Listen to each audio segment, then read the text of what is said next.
Salut les amis, j'espère que vous allez bien. On se retrouve aujourd'hui pour une nouvelle vidéo. Alors hier soir, après le match gagné contre Almeria 2-0, je vous avais sorti une vidéo surtout à propos de la situation actuelle de Xavi à Barcelone. Bon, depuis, il s'est passé une nuit entière et le son de cloche au niveau des médias a confirmé d'une certaine manière les propos que je pouvais tenir hier en vidéo, c'est-à-dire que Xavi serait donc partant et ne continuerait pas la saison prochaine comme étant le coach du FC Barcelone.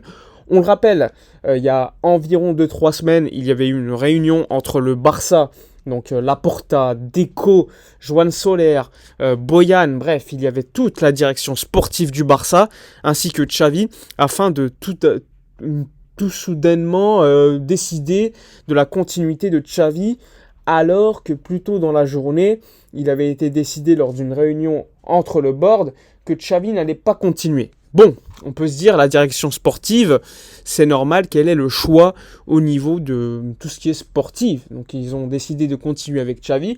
Ok, à ce moment-là, personnellement, je considérais que c'était une décision plutôt pragmatique de la part du club, faute de mieux. Mais depuis, qu'est-ce qui s'est passé? Il y a eu de mauvais résultats, que ce soit en championnat d'Espagne, l'élimination en Ligue des Champions.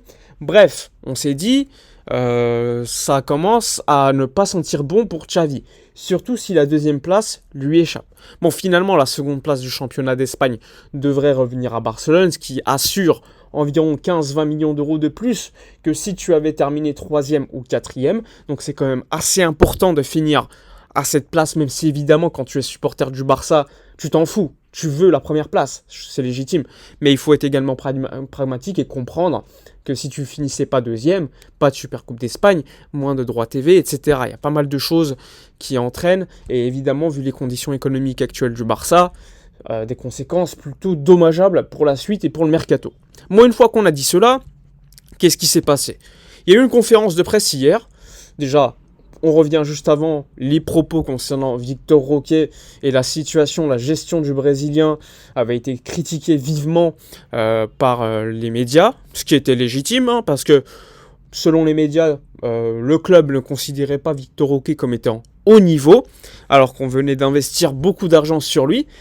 On a vu des médias évoquer le fait que Deco était partiellement énervé auprès de Xavi parce que Xavi faisait entendre que c'était Deco qui voulait le faire venir dès le mois de janvier, alors que Deco voulait plutôt le faire venir en été, et que c'était plutôt Xavi qui voulait faire venir tout de suite Victor Roque. Bon, on a pu faire quelques recherches, et pour avoir un petit peu, on va dire, une espèce de vérité dans cette histoire, et on s'est rendu compte que oui, lorsque Victor arrive, eh bien, Xavi est très heureux et le voulait absolument dès le mois de janvier pour qu'il s'adapte à la ville, au club, etc., etc. Donc, la version selon laquelle Xavi ne voulait pas Victor Roque, on peut la mettre de côté. Il le voulait, tout comme la direction du club, même si je pense que Deco, lui, le voulait plutôt en été. Bon, maintenant qu'on a dit cela, depuis, s'est passé d'autres événements. Hier, avant-hier plutôt, la conférence de presse de Xavi avant le match contre Almeria. Bon, lors de cette conférence de presse, il explique que le Barça n'est plus dans une situation similaire à il y a 25 ans où tu pouvais choisir les joueurs, enfin le coach pouvait choisir les joueurs qu'il voulait sur le mercato et qu'il venait directement, et qu'il fallait s'adapter aux conditions économiques très compliquées, que les fans du Barça devaient être réalistes, voir la situation devant eux, et surtout... Et évidemment que lutter la saison prochaine pour les titres serait compliqué.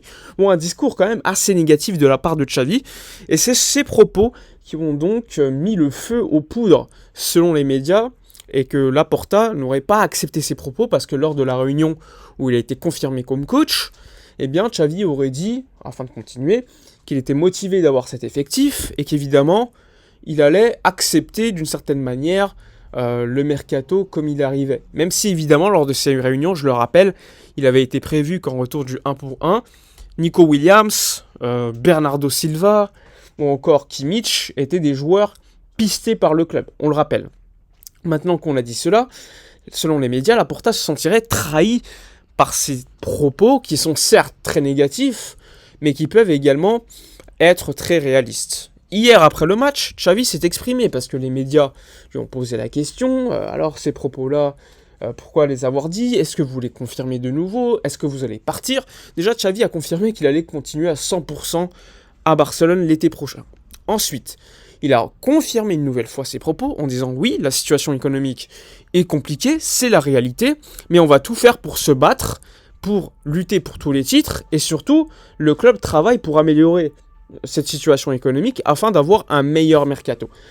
Il a dit ça, eh bien je suis désolé, je suis d'accord avec lui, c'est plutôt un discours réaliste. Alors, je peux comprendre également, de l'autre côté, que certains disent par exemple, oui, il ne doit pas le dire de manière publique et le garder pour lui-même. C'est légitime. Mais je trouve que c'est pas non plus une raison pour s'énerver autant que cela à un niveau que ça pourrait lui coûter sa place. Je trouve que c'est un peu dur. Si tu ne comptes pas sur Xavi, réellement, c'est pas ces propos-là qui vont te faire le virer. Enfin, si tu comptes pas sur lui, il fallait le virer avant, de le confirmer il y a 2 semaines. Et si tu lui fais vraiment confiance, c'est pas ces propos-là qui vont complètement te faire changer d'avis sur lui, te faire passer d'un mec qui a confiance en lui à ne plus avoir confiance du tout en lui. C'est quand même assez étonnant. Il y a eu beaucoup de changements dans cette gestion. Tout d'abord, rappelez-vous, il y a 2-3 semaines, quand Xavi est confirmé, on assiste en live à la réunion et à tout le son de cloche qui sort de cette réunion. Donc déjà ça, dans quel club autre on peut assister à cela? Je vois pas. Xavi continue, à la surprise un petit peu générale. D'accord, pragmatisme, on peut comprendre. Il n'y a pas beaucoup de gens sur le mercato en termes de coach, d'accord. Mais depuis, tu le confirmes et ensuite tu veux le virer pour des propos certes réalistes, certes très durs, alors que sur le mercato, t'as pas beaucoup plus de coachs de dispo. Donc c'est quand même une situation assez folle, encore une fois, à Barcelone. Aujourd'hui, la situation, c'est que tous les médias annoncent que Laporta ne veut plus de Xavi comme coach la saison prochaine.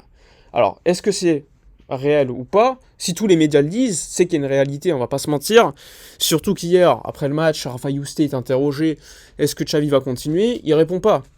Joan Soler également, alors que Joan Soler déjà ne voulait pas que Xavi continue. C'est pas là qu'il va donner un avis positif sur Xavi. Bref, une situation complètement dingue, un cirque, tout est en live, enfin bref, les supporters du Barça sont encore une fois victimes d'une gestion du club complètement dingue. Les présidents changent, mais la situation, l'environnement, la toxicité au niveau des médias, la gestion du club, etc. est toujours la même, toujours aussi publique, toujours aussi mauvaise. C'est la réalité, quoi qu'on en dise. Bref, maintenant qu'on a dit cela, on verra ce qui va se passer lors des prochaines heures. Les médias annoncent que Xavi devrait continuer jusqu'à la fin de saison, donc il reste 2 matchs, et ensuite quitter son poste. Et ça devrait être annoncé lorsque le Barça aura sécurisé cette fameuse seconde place. On verra, on n'est pas sûr à 100% que ça soit le cas, mais il est très très probable que Xavi arrête à Barcelone cet été, alors qu'il y a 2-3 semaines, il avait été confirmé, alors qu'il avait démissionné avant. Bref, des changements, toutes les 2-3 semaines, ça t'aide pas non plus pour faire une planification sportive, parce que si Xavi part, la planification sportive, tu vas devoir évoluer dessus, sauf si tu considères que la vie du coach ne compte pas, ce qui est complètement fou et débile, parce que tu n'as pas de là on n'a pas de coach si Xavi part, et tu vas aller sur le mercato alors que tu n'as pas de coach, alors que ça se trouve ce coach ne va pas compter sur ces joueurs-là. C'est assez fou et encore une fois assez symptomatique de la gestion sportive de ce club depuis très très longtemps, quels que soient les présidents.